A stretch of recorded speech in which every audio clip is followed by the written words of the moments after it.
What makes a good composition in photography? A rubbish composition will give you a rubbish photo. A great composition will give you a great photo.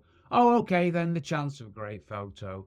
But a rubbish composition will always be rubbish. Yes, folks, it is that simple. Getting the best composition that we can should be our number one aim every time we take a photo. This is me talking about some of the stuff from the excellent episode 201 of my most splendid Photography Explained podcast. And this episode was titled, What Makes a Good Composition in Photography? I'm Rick, the host of this splendid podcast. Well, host and everything else come to that. And in each episode, I explain one photographic thing in plain English in less than 27 minutes-ish without the irrelevant details. Yes, really. I'm a professionally qualified photographer based in England with a lifetime of photographic experience, which I share with you in my splendid podcast. If you want to listen to the full episode, and why wouldn't you, let's be honest, you can find it right here on this channel. It's just the audio version, mind. Right then, back to composition.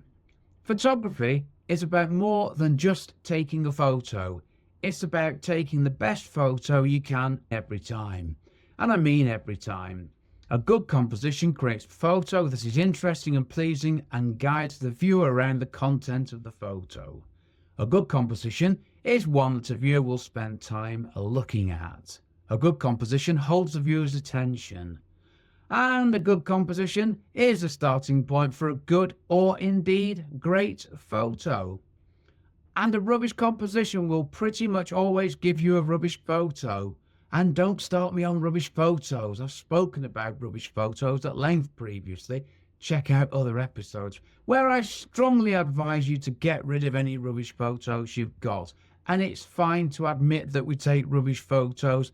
I've got loads of rubbish photos. I hate them. I'm gradually getting rid of them. And when I'm done, I will be a happy chappy. Now, getting back to composition. Your job as a photographer is to make the most compelling photo you can. Your job as a photographer is to make a photo that people want to look at. It's that simple. With a good composition, the viewer's eye, it moves through the composition in a natural way, and that's pleasing to us as people, not robots, just as people on that one. In this video, I'm going to give you some things you can think about before taking a photo, and these things will hopefully make you think differently about your photography and also help you to take better photos. And it's all explained in a talky bit kind of way. But before I go on, what exactly do we mean by composition in a photography sense, Rick? Simple. Composition is what you include in a photo and what you do not include in a photo. Yes, what you do not include is so important. When you're taking a photo, look at the elements of the composition and ask yourself if they're all adding to the photo. And if they're not, get rid of them. See what happens. Less is so often more, dear viewer. The composition is the subject matter, which is the star of the photo, and the other things in the composition and how they relate to each other. And of course, what the light is doing. Photography, after all, is drawing with light, dear viewer. Yes, it is. Okay, so my three fundamentals of composition are these. Subject matter, other elements in the composition, and the light. Let's not overthink this. That is composition for me. Sure, there's lots more I could throw in here, but there's a very good reason why I'm not. If we keep to these three things, hopefully composition gets a whole heap easier and your photos will start to get a whole heap better. And that's what I'm all about. Helping my viewers, my listeners, and my readers take better photos. No, take these three things and use them to create the most interesting, most compelling photos that you can. Your composition is your composition. It is your interpretation of what you're seeing, what you're looking at, and also what you're feeling and thinking, and what you want to capture and share with others. And that is the beauty of photography. It starts with what you see and feel. And at the time of taking that photo, no one is seeing and feeling what you are seeing and feeling. Okay, let's look at the three fundamentals very quickly. Subject matter, well, like I say, subject matter is the star of the show. It's what you're taking a photo of. So finding an interesting subject to photograph is always a good starting point. Or go somewhere interesting. Somebody once said, if you want to take an interesting photo, go somewhere interesting. It was Scott Kelby. Thanks, Scott. Okay, light. How light makes or breaks a photo. Photography is drawing with light. Photo is light, graphe is drawing. So photography literally is drawing with light. And we need to remember this. And great light can make great photo.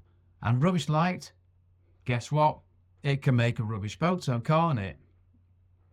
Yep, the light that falls on your subject matter is pretty much what you're capturing when you take a photo. So it's important, isn't it? And you can use shadows and light elements for photo to draw the eye in and direct the viewer's eye.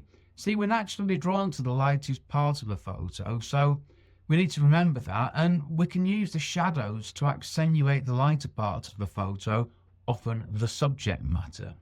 You can use shadows to guide the viewer's eye into composition, and to see how this is going to work, this is where moving around helps, because when you move around before you take a photo, you look at what the light's doing, you can see what changes when you move and when things in the composition move relative to each other. So moving, walking, looking, such powerful tools, and they're free. And light can create depth and interest in a photo. So what light am I talking about? Well, let's start with our primary light source, that big free one in the sky. Every now and then it pops out in England.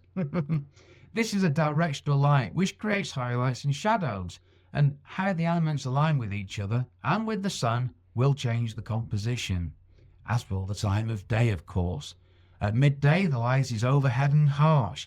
It's obviously much lower at sunrise and sunset, when it gives you that wonderful directional light. The time of day you take a photo directly impacts what you end up with. And the time of day directly impacts what the light's doing. And that directly impacts on your composition, or the success or not of it. So you need to be aware of the light's direction, the light's intensity, the light's colour, how it lights up the composition, and how moving around the light changes. And that will include where the highlights are, the light bits, where the shadows are, the dark bits, and everything in between. Light's free. We can use it to transform photos from dull to interesting, or hopefully great. So be aware of where the sun is, and remember, it's always moving relative to where we are at any time. And clouds can diffuse it to give a lovely soft overhead lighting. So that's why in England we have so many photos with soft overhead lighting, because it's cloudy a lot. And then there are artificial lights which we can introduce to transform a photo. I don't use them, so I'm going to move on. So be aware of the light and what it's doing, and not just when you're taking photos. Become a student of light. Learn to think about light more. Learn to love light.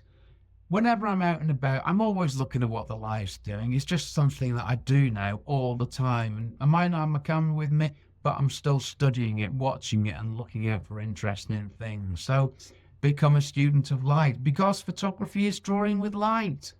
Right, the other elements in the composition. Just as important is how the elements in a composition relate to each other. And most of the time, you have control of this simply by moving around. Work out what the important elements of your photo are and look at how they relate to each other. Move around and you can see how the relationship of different things changes. And also when you move around, of course, what the light is doing changes as well. So you've got all these things working together. Moving and looking are the special compositional tricks I want you to work on. Walking around and looking, and indeed thinking. And that's before you take a photo. Okay, that is all for this video. If you've enjoyed what I had to say, why not subscribe to my channel so you don't miss a video from me? And feel free to like this. You know the drill, I'm sure. And if you got a question, just pop it in the comments box and I'll get back to you. Thanks for watching. Take care. Stay safe. Cheers from me, Rick.